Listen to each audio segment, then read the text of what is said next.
এবছরের মতন আমরা কিন্তু প্রত্যেক বছর এইভাবে ঘুরি না, আমরা ঘুরি সেই দ্বিতীয়া থেকে একদম দশমীর পরের দিন পর্যন্ত, মানে একাদশী পর্যন্ত। কিন্তু এবারে আমাদের শরীর কারোর ভালো নেই। আমার ধরে তো আমার সারে তো আমার বর্মশায়ের চোখ কিছুতেই সারছিল না, ওর দুটো চোখ ফুলে প্রায় বন্ধের পথে ছিল। আর এর জন্য আমরা দোকানদানিও সেরকম না করতে পেরেছি, না পেরেছি ঘুরতে। শরীর ভালো না থাকলে মনও ভালো থাকে না, কি আর করা যাবে, তাই না? তাই দশমীর দিন আমরা সবাই মিলে বেরিয়ে পড়েছিলাম সন্তোষ মিত্র স্কোয়ার যাব। কিন্তু আমাদের ভয় একটাই ছিল, চার্জার গাড়িটা মাঝ রাস্তায় বন্ধ না হয়ে যায়। তো সেই বর্মশাই বলল চলো দেখা যাবে কি হয়। আর আসা মাত্রই আমরা কিন্তু সন্তোষ মিত্র স্কোয়ার কভার করেই বাইরে বেরিয়েই প্রথমেই সবাই কোল্ড ড্রিঙ্কস খেতে শুরু করেছি। আর বর্মশাইয়ের ঠিক রাস্তায় বাবুর সাথে ঝগড়া হবেই কিছু না কিছু খাওয়া নিয়ে। চকলেট, আইসক্রিম, কোল্ড ড্রিঙ্কস এই তিনটে নিয়েই হয় ওদের মারপিট ঝগড়া।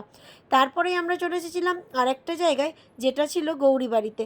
তো এই গৌরীবাড়ির এখানে এইটা কিন্তু খুব সৌন্দর্য করে তুলেছে ইটের কারুকার্য দিয়ে। এটা দেখতে বেশ ভালো লাগছিল, মনে হচ্ছিল বাড়ির মতন।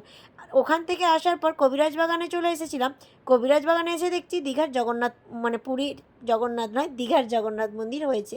এখানে দীঘার সমুদ্রকে তুলে ধরেছে, আর এখানে না পা দিতে দিতেই আর এখানে সত্যিই সমুদ্র তৈরি হয়ে গেল। মানে অবাক কাণ্ড, এটা কেমন সৃষ্টি!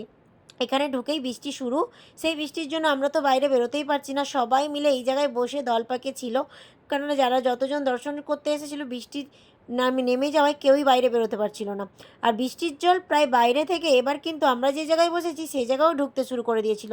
তাই মনে হচ্ছিল সত্যিই মা চেয়েছেন যে এটা দীঘার সমুদ্রই হোক, তাই সমুদ্র হতে শুরু করে দিয়েছিল। যাই হোক, সবাই মিলে আমরা ওই জায়গায় প্রায় 1 ঘন্টার উপরে কাটিয়ে দিয়েছি বসে বসে।